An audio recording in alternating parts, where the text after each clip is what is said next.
Assalamualaikum warahmatullahi wabarakatuh.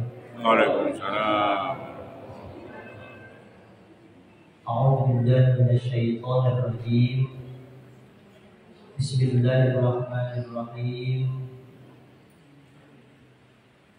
Alhamdulillahirabbil alamin. Wassalatu wassalamu ala Rasulillah wa ala alihi washabbihi wa mawala. Rabbi shrah li sadri wa yassir li amri wahlul 'uqdatam min lisani yafqahu qawli. Amma ba'd. Para alim, para ulama, bapak-bapak, ibu-ibu, jamaah sholat maghrib dan insyaallah jamaah sholat isya di Masjid Sakinah yang dimuliakan oleh Allah Subhanahu wa taala. Alhamdulillah, puji syukur kita panjatkan kehadirat Allah Subhanahu wa taala. Pada saat ini kita masih Allah berikan kesempatan, Allah masih memberikan kita peluang waktu untuk sama-sama berjalan menuju ke rumah Allah yang penuh berkah ini. Gak semua orang bisa dengan begitu gampangnya melangkahkan kaki ke rumah Allah. Tapi tatkala berjalan menaiki bukit gunung yang begitu tinggi sampai ke puncaknya dengan begitu bangganya. Tapi tatkala masuk ke rumah Allah berat sekali. Kadangkala rumah yang semakin jauh dari rumah Allah, maka semakin enteng melangkahkan kakinya ke rumah Allah. Tapi ada semakin dekat rumahnya dengan masjid, semakin berat rasanya untuk melangkahkan kaki ke masjid. Paham? Bomba kali. Ya, kita doakan semoga tetangga atau ya sekitar masjid Allah berikan pertolongan, Allah berikan hidayah sehingga sama-sama dapat memakmurkan masjid rumah Allah ini. Amin ya rabbal alamin. Berarti kita harus bersyukur kepada Allah, kita masih Allah berikan hidayah. Allah masih memberikan hati kita digerentak kita untuk gampang, enteng melangkahkan kaki ke rumah Allah. Jauh-jauh hari sudah saya bilang bahwa di bumi ini tidak ada tempat yang paling istimewa kecuali masjid. Jadi dengan pakai utang, berbudi kecil, koyok-koyok tak diutang. Koyok-koyok tak diutang, ini tanggal jauh deh. Intinya apa? Intinya marun, nyaman di masjid.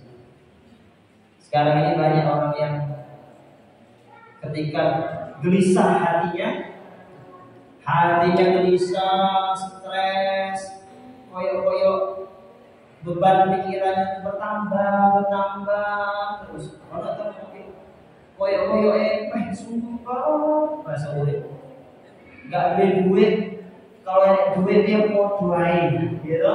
Sumpah kayak duit ya sumpah, pakai duit ya sumpah. Nah ini, nah solusinya ya ke masjid, iktikaf, ya sunnah, masya Allah. Kenapa? Karena jaminannya tempat yang istimewa di bumi ini adalah masjid. Nah Bapak Ibu yang saya muliakan, pada saat ini kita masih di bulan Zulhijjah. Di bulan Zulhijjah ini salah satu kesunahan kita memperbanyak takbir, tahmid dan tahmid. Seperti kita baru maghrib tadi adalah takbiran. Kalau di bulan Zulhijjah ini takbiran itu disunahkan 4 hari dari tanggal 10, 11, 12 dan 13. Nah, ini disunahkan kita. Makanya setiap sholat maktubah, ba'da sholat wajib itu disunahkan kita melafadzkan, melantunkan takbiran. Terakhirnya besok asar maghrib di Singapura. Seperti maghrib itu sudah masuk tanggal 14. Kalau jatuhnya kalau tanggal hari Komariah, ya kalau bulan Arab itu pergantian tanggalnya ya maghrib, asar, akhir tahun, akhir hari itu maghrib sudah masuk tanggal baru. Makanya besok ada doa awal dan akhir tahun, ya. Doa awal dan akhir tahun Hijriah, yaitu asarnya kita doa akhir tahun, ketika selesai maghrib masuk doa awal tahun. Bapak Ibu yang saya muliakan, pada bulan hari ini, pada bulan Zulhijjah ini ada satu peristiwa yang tidak bisa kita lupakan. Di dalam bulan Zulhijjah ini ada suatu peristiwa yang sangat besar, yang mana telah diabadikan Allah di dalam Al-Quran berkaitan dengan sosok hamba Allah yang betul-betul Allah abadikan di dalam Al-Quranul Karim. Peristiwa itu yaitu Nabiullah Ibrahim alaihis salam. Ibrahim itu, Nabi Ibrahim, panggilannya ada yang mengatakan namanya Abu Tauhid. Apa Pak? Ini Pak Tauhid ya? Pak Tauhid ini Abu Tauhid. Kenapa demikian? Karena Nabiullah Ibrahim ini sejarahnya dilahirkan dari keluarga, masyarakat, lingkungan yang semuanya menyembah berhala, termasuk ayahandanya Nabiullah Ibrahim azal itu pemahat patung, pembuat patung. Kita ini enak, bapaknya Islam, bapaknya ibunya Islam, lingkungannya Islam, gitu, wes enak. Tapi ketika Nabi Ibrahim alaihissalam, bapaknya pembuat patung, patung yang dibuat bapaknya Nabi Ibrahim itu, ayahnya Nabi Ibrahim itu diperjualbelikan dan disembah.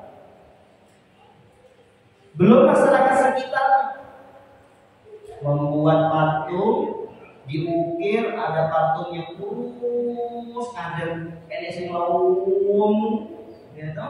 Enek sing rupanya kayak apa, dibuat sendiri dan disembah, laksana nyembah Tuhan. Tuhannya berhala. Lingkungan itu sudah tidak mendukung. Makanya lingkungan itu kalau kita kurang apa saja yang kita miliki akan pasti terpengaruh. Makanya anak kita itu jangan kita salahkan. Anak dulu yang apik di rumah ngaji terus. Iya di rumah. Karena lingkungannya gak mendukung, maka jadilah anak kita seperti yang kita tidak harapkan. Nah, Nabiullah Ibrahim dikatakan Abu Tauhid itu karena lingkungannya adalah orang penyembah berhala, tapi Nabi Ibrahim tidak masuk akal. Kata Nabi Ibrahim, kok yo disembah, kok yo dibuat sendiri, yo disembah. Akhirnya mencari, akhirnya Nabi Ibrahim bertemulah, singkat cerita, Allah yang membuat langit dan bumi inilah yang pantas disembah, karena yang Allah buat itu adalah bumi akan binasa, yang membuat tidak mungkin binasa yaitu Allah Subhanahu wa ta'ala. Terus bertahun-tahun. Singkat cerita, Nabi Ibrahim ini adalah orang yang tidak mau makan kalau tidak ada temannya. Jadi nggak bisa makan itu kalau nggak manggil kok. Pak, ini makan bareng. Berbeda mungkin dengan awal ini. Semakin nggak banyak orang, semakin lahap makannya toh. Tapi semakin banyak wong, dia semakin yang nggak doyan nafsu makannya berkurang. Tapi Nabi Ibrahim dia tidak makan kalau memang tidak ada konco. Panggil kok pakai miskin, makan bareng. Kalau ada tamu jamuan yang dia makan Arab itu ya wae. Jenenge sapa kambing itu ya dilahap wong piro lawan diri kan sak RT gitu. Dan kambing itu kalau dibungkus ya 20 sampai 25 bungkus setengah kilo. Itu bagi wong akeh. Tapi kalau orang Arab ya kambing sito itu ya, limo ya. Lah, singkat cerita Nabi Ibrahim itu wae ternak, yo unta, yo sapi, yo kambing, wae. Ini tamu dijamu ambil sito ya enggak pengaruh, enggak efek. Makin lomatnya Nabi Ibrahim sehingga malaikat itu bingung dan malaikat itu heran. Masya Allah, hambanya Gusti Allah situ. Kalau manirang Nabi Ibrahim, wongnya lama suki, gitu, loman. Ini tahu orang di sekitar Masjid As-Sakinah itu wongnya suki, loman. Ramah terukung gitu. Ini apa nih? Ini kalau yang hadir nih kalau yo suki, yo lemah, yo nggak sombong, gitu. Pokoknya betul. Ya alhamdulillah. Yang nggak pena itu yo nggak yo pokok. Miskin, kiri, gitu, sombong bisa. Tapi ya kalau ngomong nyelkit, ya Allah, gaya sing diambil belas, gaya sing manfaat belas. Nah, sehingga malaikat itu bingung, kok ini? Kayak Nabi Ibrahim. Allah malaikat hanya mengutus malaikat untuk bertanya kepada Nabi Ibrahim. Nah itulah hamba-Ku kata Allah. Akhirnya malaikat bertanya, wahai Ibrahim, kok seloman ini sampean? Ini tamu, gak boleh makan kalau gak ada orang yang menemani. Gitu. Tiap hari ada tamu, setiap hari dimasak kambing, semuanya sapi juga boleh untuk menjamui tamu.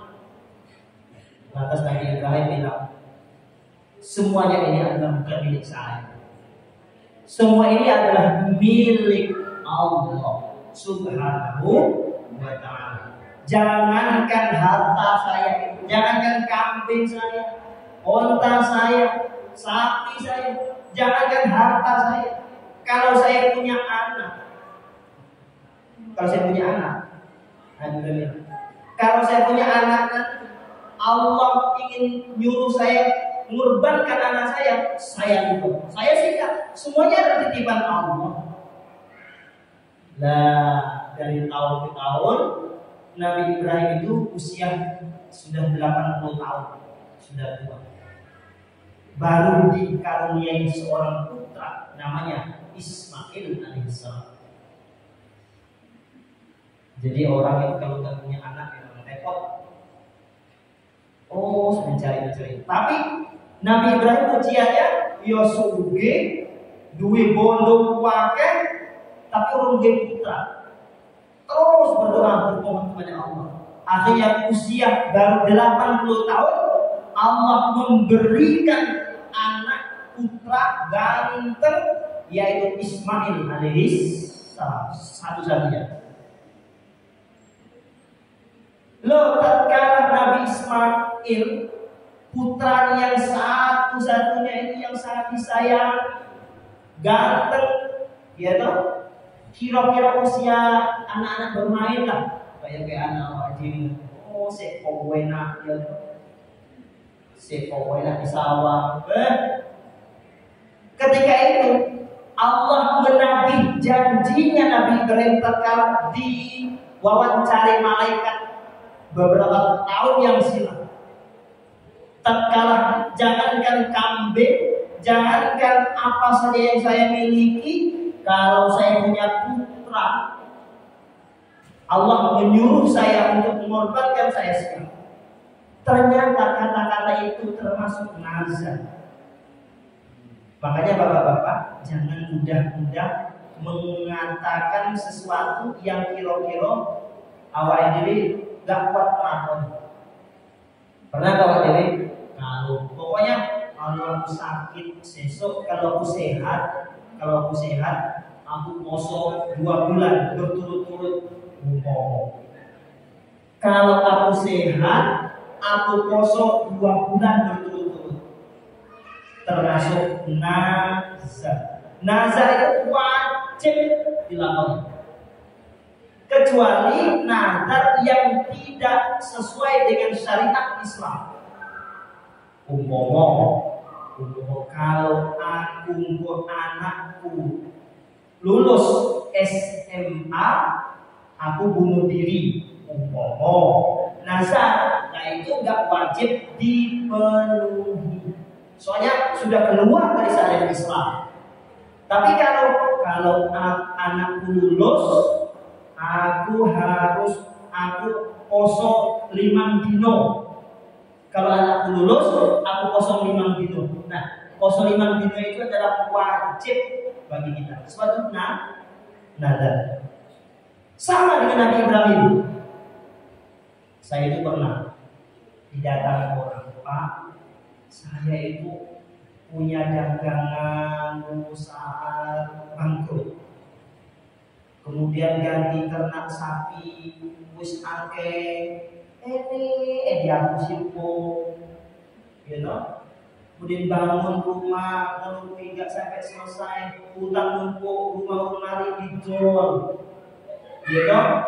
minjam nek bank, usaha lagi, usaha nek bank, minjam duit di bank lemari, bangkrut nih, terus piye? Saya ingat, jangan-jangan dengan itu punya nazar. Sampai saat ini Allah menegur sampai ada yang sesuatu yang belum dilaksanakan. Ada kata-kata hati sampai coba ingat. Mungkin ada sesuatu yang dulu jenengan ngomong, lah itu sudah dikatakan nazar, tapi jenengan sudah lupa. Ingat. Ada kayak apa? Ibu kayak tidak semojo. Ingin memberangkatkan ibu saya umroh. Lah, wes kalau itu ingat, masukkan, daftarkan umroh. Lah, apa karena itu setelah berangkat ibunya umroh, dia sehat, usahanya lancar dan lain sebagainya. Nah, maka Bapak Ibu hati-hati dengan kata-kata sendiri, jangan sampai memberatkan kita. Sebab nazar itu bukan kewajiban, itu kita yang memberatkan diri kita. Kira-kira mampu ya kalau pokok poso sedino, wes. Nah, Nabi Ibrahim bertahun-tahun akhirnya pas dia sudah punya putra, Allah menagih janjinya. Masya Allah, anak yang sedang enak didimak, berjalan enak di sawah, Masya Allah, akhirnya Allah memberikan kabar lewat mimpinya Nabi Ibrahim. Mimpi, tanggal 8 Zulhijjah mimpi, tanggal 9 dia mimpi. Tatkala bermimpi di dalam Al-Quran surah As-Saffat, ketika bermimpi, falamma balagha ma'ahu sya'ya qala ya bunayya inni ara fil manam, di dalam Al-Quran. Jadi ketika Nabi Ibrahim bermimpi, diceritakan mimpi itu kepada Nabi Ismail, kepada anaknya. Wahai anakku ya bunayya inni ara fil manam inni adbahuka fanzur madza tara.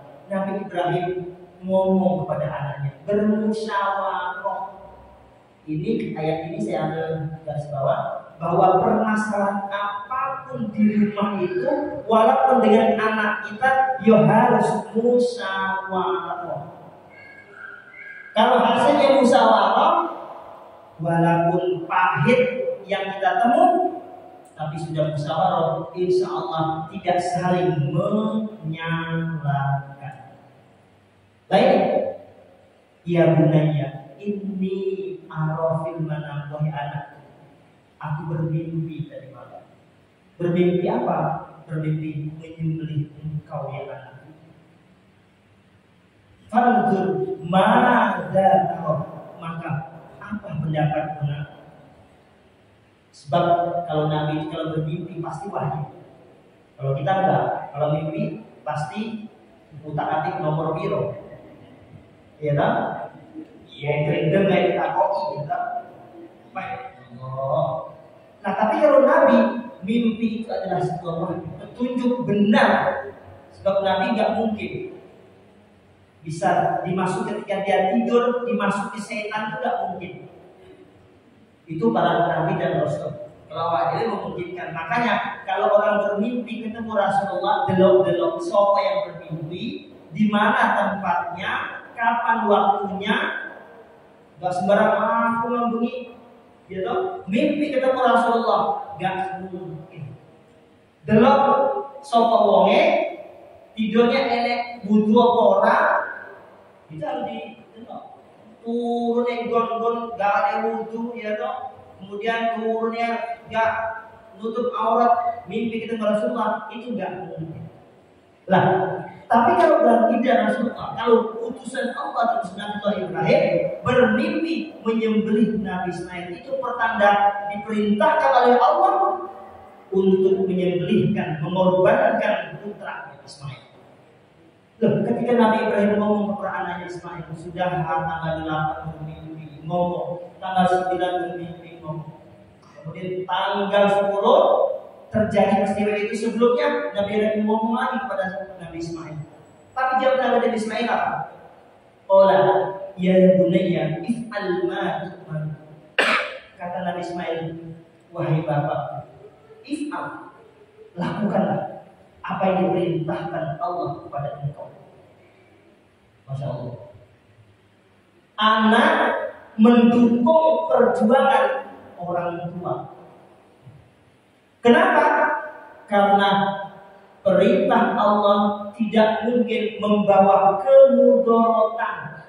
Apa saja yang Allah perintahkan kepada kita tidak mungkin menyengsarakan kita selaku umatnya. Itu sudah jelas. Apa saja yang Allah perintah, kewajiban apa saja. Dan sebaliknya, apa saja yang dilarang oleh Allah pasti yang mudaratnya. Nah, maka Nabi Ismail mengatakan, wahai bapakku, lakukan apa yang Allah perintah. Nah, Bapak Ibu yang saya muliakan, akhirnya pada tanggal 10 Zulhijjah terjadilah penyembelihan anak Nabi Ismail. Nah, di dalam penyembelihan ini, korbannya Nabi Ibrahim ini ada sebagai simbol kalau di zaman saat ini. Simbol apa? Kalau Nabi Ibrahim itu adalah orang yang sangat beliau cintai, adalah sebetulnya secara hakikatnya ya orang yang paling kita cintai adalah Allah. Gak boleh kita menyintai selain Allah. Tapi hakikat nalurinya manusia, anak itu pastilah orang yang kita cintai. Apa maneh wis suwi gak duwe anak wis duwe satu-satunya ganteng pisan. Pastilah naluri Nabi Ibrahim kalau keimanannya tidak kuat pasti menolak perintah Allah itu. Dan Ismail dengan itu gak mungkin mau dikorbankan oleh ayahnya sendiri. Tapi semuanya ini karena keimanannya, karena semuanya mengharap ridhonya Allah. Hidup kita ini ya hanya satu itu, mengharap ridhonya Allah. Dua poin kalau Allah ridho, insya Allah berkah. Berkah. Lah, di dalam perjalanan ini Nabiullah Ibrahim itu orang yang paling beliau cintai itu adalah selain Allah juga anak-anaknya, Nabi Ismail.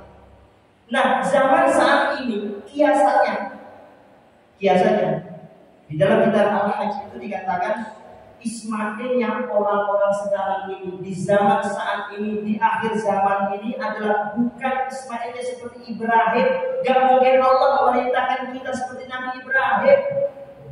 Gak mungkin Allah menyuruh kita menyembelih anak kita, itu gak mungkin. Tapi di akhir zaman ini yang kita cintai itu adalah banyak bentuknya harta benda, pangkat dan jabatan kita. Apalagi kalau ibu-ibu, emas dan permata. Yaitu Arab turu delok, yaitu berkurang oga geramane, yaitu ibu-ibu lah biasanya.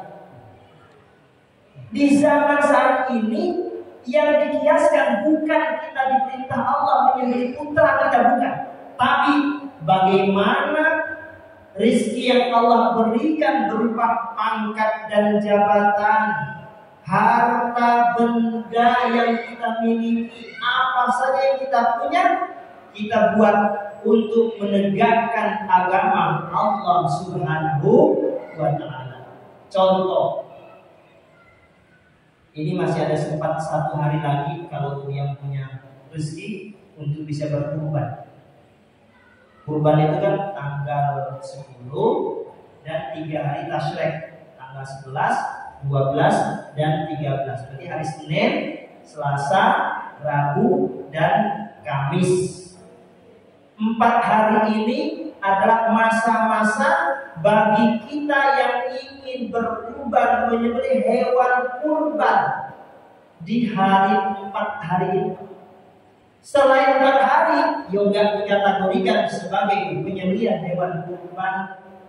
Yo nyate tok, ini kambing potong nyate. Ya, pas hari Jumat, ini kan dapat rezeki beli kambing. Oh, beli apa tuh Pak? Beli kambing, beli apa? Kurban. Yo wes kelewat, nggak kurban sedikit mayoran loh. Gitu. Yo sedekah biasa, nggak dikategorikan kurban. Karena kurban itu 4 hari ini toh. 4 hari. Lah, di akhir zaman ini, tatkala kita Allah berikan kita rezeki, maka Allah perintahkan kita untuk berkurban. Nah, kadang-kala yang diajak kurban itu jawabannya, Pak, ayo kurban, patungan sapi wong pitu, kambing 1 kambing wong sitok, ya toh. Kalau kambing ya harganya 5.000, 4.000. Kalau sapi 7 orang dibagi, berarti kira-kira 1 orang 3.500.000. Nah, ayo kurban. Jawabannya kok ulo niki apa? Tahun ini kurban ya? Jawabannya kulo sampun kurban ini tahun ini aku kurban. Gitu. Lah jawaban itu yo keliru. Sebenarnya apa? Kurban itu enggak hanya setahun sekali, enggak hanya seumur hidup sekali. Dianjurkan kalau kita punya keluasan rezeki, punya kemampuan, yo setiap tahun kurban. Lah ini di akhir zaman dianjurkan kita punya harta, kita dianjurkan untuk bagaimana agama Allah ini terus hidup di muka bumi ini. Yang kita punya harta kita tasarufkan untuk menegakkan agama Allah. Kita punya ilmunya kita bagaimana tegakkan agama Allah. Punya pangkat itu bagaimana si agama ini tetap terus jaya. Itu di akhir zaman ini korban kita seharusnya. Ini menurut pendapat di dalam kitab Al-Hadis. Jadi di akhir zaman ini ya seperti itu bentuknya, enggak seperti Nabi Ismail lagi. Ya sekarang ini banyak hal yang sesuatu yang kadang-kala kita nggak mengaitkan apa? Punya bondo seolah-olah bondo itu punya awak itu. Menafikan yang harta kita itu seolah kita 100% punya kita. Padahal jawaban Nabi Ibrahim tadi, semuanya inilah bukan milik saya, semuanya adalah milik Allah. Nah, contohnya, buktinya, kalau ini betul-betul bukan punya kita, gitu, ketika kita mati, terus nanti mobilnya nanti, rumahnya nanti, ya bangga dong. Sudah berpindah nama. Punya siapa? Bukan lagi punya kita. Berpindah ke namanya punya ahli waris. Berarti harta itu sejatinya benar bukan punya kita. Punya Allah, hanya dititipkan kepada kita. Nah, Bapak Ibu yang saya muliakan, ini ada sebuah makalah. Saya baca makalah. Bab kita ini kadang-kala sedikit syukur. Kita ini kadang-kala semakin lama semakin syukur awak kayaknya sedikit. Syukur itu ya matur suwun, kalau bahasa matur suwun kita Gusti Allah. Contohnya kita usia kita umpamanya sekarang sudah 50 ke atas lah. Cara kita bersyukur kepada Allah itu dengan sampai saat ini usia kita sudah 50 atau 60, kita lihat ke bawah banyak ternyata teman-teman kita yang sudah meninggal. Betul tak? Ngitung, ya Allah, konco SD sitok loro, ya Allah sebentar. Konco SMA, iya, dek inilah mau barang saya sebentar. Aku dewi ternyata saat kelas kecil urip, ya tak? Kadang gitu kalau ada konco-konco ya Allah, konco wis tahun teh. Loh, syukurnya Allah berikan kita usia sampai saat ini masih hidup. Itu cara kita bersyukur tuh ya. Cara jadikan bersyukur, ya Allah, saya masih hidup, masih bisa melaksanakan sholat maghrib berjamaah, ya toh? Cara syukurnya nih, alurnya ya. Cara kita bersyukur usia kita sudah sampai 50 tahun ini. Cara bersyukur itu apa? Kita berusaha melaksanakan perintah Allah. Piye caranya perintah Allah tidak kita abaikan. Itu caranya bersyukur. Usia kita sudah 60 tahun. Piye caranya usia 60 tahun ini bisa bermanfaat. Itu namanya bersyukur. Manfaatnya biasa, manfaatnya caranya ada kalanya usia 60 tahun itu manfaat buat anak keluarganya, buat masyarakatnya. Apa? Minimal membantu, gak enek duwe membantu dengan tenaga. Pak, apa yo iso angkat wis tuwe, gak iso angkat, yaitu membantu secara pikiran. Gak iso mikir, yang menengai, gak usah nyeratu. Kan enak tuh saya ini. Ketika rapat, urunan duit yoga, urunan ngomong yoga, urunan apa nih? Sumbangan liar-liar yoga. Tapi ketika selesai rapat ngomong, cari habis, tengok. Gak enak ngomong-ngomong cari, gak oleh ngomong-ngomong kuih. Loh, ngekek ya enggak, tapi gerbang naik budi. Enak tau ngomong? Wah, kalau kayak gini loh. Oke. Loh, terus rasa syukur itu minimal enak kegiatan di masjid. Di masjid itu enak kegiatan kayak kita ada pengajian, ada sholat jamaah. Kalau nggak setuju ya minimal ya yang nggak usah ngomong ya wes sebenarnya ya ngaji.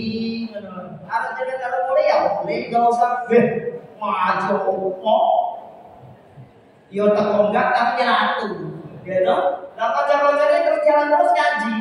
Dia mulai lah kalau nonton TV, gitu. Enek wong yang ngono kuwi. Ibu-ibu kok enek ada bensin. Loh, minimal usia awake bermanfaat wis tuwek-tuwek. Minimal ada kegiatan yang doakan moga-moga sukses. Mana ta Pak ya? Ngono ae. Lah, intinya supaya manfaat usia kita itu bagaimana? Melaksanakan perintah Allah, minimal tidak mengabaikan. Gimana tidak mengabaikan ketika di masjid ada Allahu Akbar, Allahu Akbar. Minimal ya TV-nya dipateni. Ya tak? Wes pateni ngambil wudu. Gak iso mlaku ke masjid ya ngrungokne adzan. Ngrungokne adzan tok dijawab. Itu berarti kita tidak mengabaikan perintah Allah. Ini kan enggak di masjid Allahu Akbar, Allahu Akbar. Iya, enak nonton TV kok adzan nek. Sopo sing adzan itu? Suarane enggak karuan adzan. Jadi bukan geting kalau umpome jan. Geting kalau adzan itu lho. Lah itu bahaya, Pak. Bahaya. Allahu Akbar bikin adzan nek. Ini ngono. Nah, minimal usia kita yang sudah tua-tua ini terlanjur tua kita, terlanjur tua awal ini. Ketika ada panggilan Allah, hentikan sejenak. Jangan dulu kita berangkat ke masjid ini abot ya. Yang minimal berumur nih adzan. Allahu Akbar dijawab, azan itu dijawab. Terus piye Pak? Pas masjid ini Allahu Akbar terus habis la ilaha illallah selesai. Gitu? Enggak ada di sini cek. Baru ngopi, ini masjid sebelah. Allahu Akbar, Allahu Akbar. Allah nanti nyetek. Kemudian ada nih la ilaha illallah. Bukan di beda cek. Tiba yang pojok kono Pak. Ada nih Allah mati nih. Terus piye to Pak aku nonton TV-nya piye kapan kok ada nih? Hukumnya kalau seperti itu kita menjawab adzan kira-kira yang paling dekat dari kita. Minta kene jadi adzan gitu. Yo sedang ngomong-ngomong ibu-ibu untuk ngurumpi ya. Arisan ini adzan. Dia arisan ini mandek bu adzan. Wes menang jawab adzannya. Soalnya dekat Masjid As-Sakinah. Ketika Masjid As-Sakinah la ilaha illallah. Pun selesai. Jadi lanjut nih arisan nih. Kopiok nih. Iya toh? Nah, tiba ini boyong itu adzan berkuantan. Ya wis enggak apa. Jadi kan sudah kewajibannya masjid yang terdekat. Jadi supaya kita itu jadi dicatat oleh Allah, di sini dikatakan khoslatani man kana fi kataba Allah syakiran sabiran. Ada dua sifat. Sifat ini kalau kita miliki maka Allah mencatat kita menjadi orang yang syukur, menjadi orang yang bersyukur dan menjadi orang yang sabar. Syukur, sabar. Syukur, sabar. Ini dua hal yang gampang diucapkan, wangel dilakoni. Untuk syukur, sabar. Bojone ayu, ya toh. Ini wong ayu dapat wong lanang yo rodok-rodok. Nah, sing wong lanang mau yo syukur, sing wedok yo sabar. Ngono to, jadi timbangane sabar. Ya, syukur dan sabar ini mutlak harus kita belajar untuk kita tempatkan di diri kita. Sebab sabar ini Pak, cari ya. Kenapa Rasulullah itu terkenal sabar? Kanjeng Nabi itu terkenal sabar ibu. Paling sabar ya Allah ya Kanjeng Nabi. sabar. Kenapa? Ternyata hikmah sabar itu semua peristiwa yang menimpa kita, kebala, bencana, penderitaan, sakit, semua yang gak enak yang kita temui di alam dunia ini pasti awalnya itu pasti di awalnya itu sudah ditunggu. Itu apa? Ditunggu hikmah yang paling baik Allah siapkan di akhirnya. Namun kalau kita nggak menemukan yang baik tadi, setelah bala, bencana, musibah, sakit itu nggak kita temui, karena awalnya ini kita tidak menempatkan sabar. Coba kalau kita menempatkan sabar, contohnya saja Rasulullah. Sabarnya ya Allah ketika mau berangkat ke masjid, kita pernah dengar cerita ini toh, diludah Rasulullah. Ke masjid, diludah lagi. Ke masjid, diludah lagi oleh yang punya rumah itu. Akhirnya pas beberapa hari Rasulullah ke masjid, gak Allah saya meludah. Akhirnya setelah sholat Rasulullah tanya kepada sahabat, kemana orang itu? Kata sahabat bilang, Rasulullah, orangnya sakit. Lah, kalau sakit setelah sholat ini, ayo kita ke rumah. Kita melihat sakit. Akhirnya sampai di rumah, belum sampai menemui orang yang sakit itu, orang yang sakit sudah gemetar, sudah ketakutan. Dikiranya apa? Rasulullah ke rumahnya ingin membalas keburukan selama ini yang dilakukan oleh dia kepada Rasulullah. Ternyata tidak. Rasulullah nyambangi, ditanya sakitnya apa, sudah berapa hari. Hikmahnya Rasulullah sabar itu akhirnya yang menyakiti Rasulullah, yang setiap hari menunda Rasulullah ketika Rasulullah mau ke masjid, akhirnya berbalik hatinya bersyahadat di hadapan Rasulullah. Asyhadu an la ilaha illallah wa asyhadu anna Muhammadar Rasulullah. Hikmahnya sudah ditunggu. Kalau awalnya sabar. Nah, kadang-kala kita ini tidak menemukan kebaikan sesudah bala, tidak menemukan kebaikan setelah sakit, tidak menemukan kemanfaatan, tidak menemukan sesuatu yang enak sesudah bencana menimpa kita.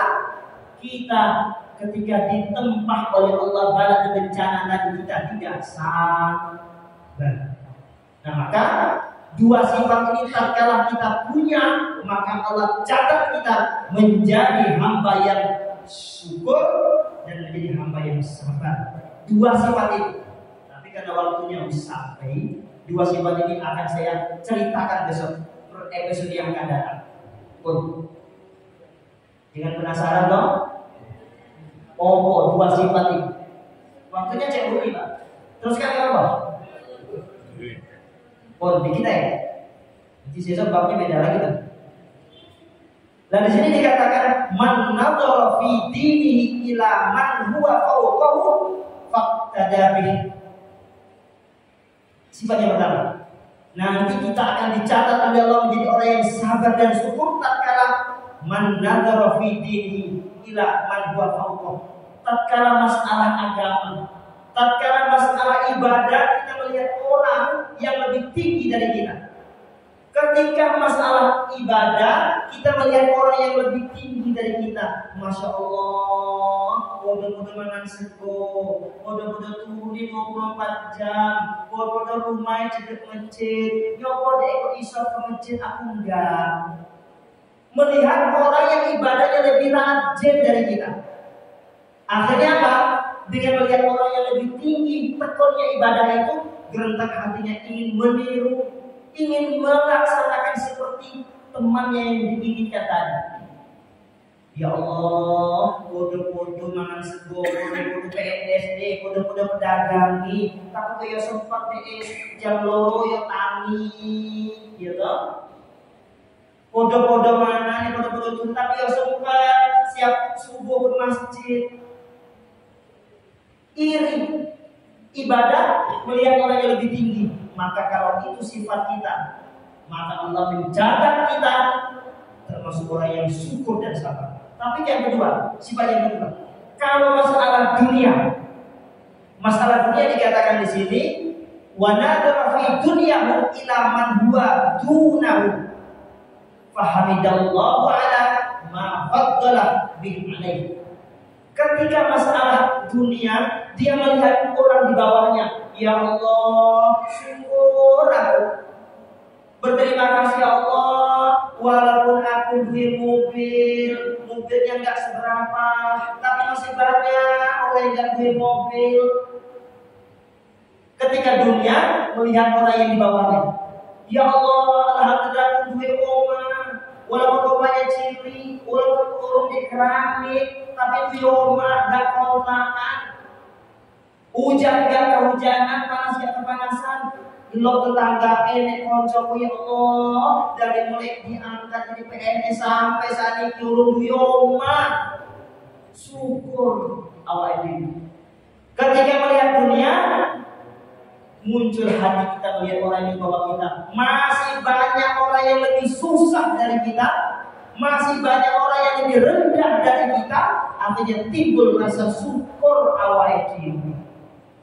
Tapi sebaliknya, kalau itu yang kita jadikan, kalau itu yang kita lakukan, maka Allah tulis kita terus orang yang syukur, orang yang sabar menurut Allah Subhanahu wa Ta'ala. Tapi sebaliknya, tatkala kita melihat orang yang rajin ibadah, kita iri, tapi iri kita ngenyek. Allah, paling ibadah pamer toh.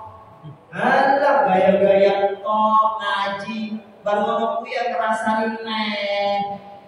Dia gak ikut ngaji, tapi ketika melihat orang ngaji, dia iri, malah lenyek konco dia beribadah. Jangan akan dilaknat. Juga itu urusan dunia, delok wong, ya Allah, wong rabi baru 10 tahun tapi duwe apa, duwe omah, duwe mobil aku iki lho. Wis sampai sakniki rabi wis berapa puluh tahun gak duwe apa-apa piye to. Rasa menyesal, rasa gelisah, inilah ciri-ciri orang yang akan celaka dunia akhirat. Tidak mungkin Allah catat termasuk hamba yang bersyukur dan bersabar. Kenapa? Dunia dia lihat atasnya, ibadah dia lihat orang yang di bawahnya. Nauzubillah min. Semoga Allah memberikan catatan kepada kita termasuk orang yang sabar, orang yang syukur atas segala nikmat yang telah Allah berikan kepada kita. Amin ya rabbal alamin. Terima kasih. Semoga Allah berikan kita kemanfaatan ilmu yang diberikan ini, dan semoga Allah ridhoi atas semua langkah kita, dan semoga Allah mencatat semua perbuatan kita bernilai ibadah di hadapan Allah Subhanahu wa taala. Rabbana hab lana min azwajina wa dzurriyyatina qurrata a'yunin waj'alna lil muttaqina imama. Allahumma yassir lana al-intizama fi jami'i umuri dunya wa din wa hassil muradana min khair. واغسل مرودنا من خير واغسل مرودنا من خير. اللهم ربنا آتنا في الدنيا حسنة وفي الآخرة حسنة وقنا عذاب النار والحمد لله رب العالمين. Terima kasih. Assalamualaikum warahmatullahi wabarakatuh. Waalaikumsalam.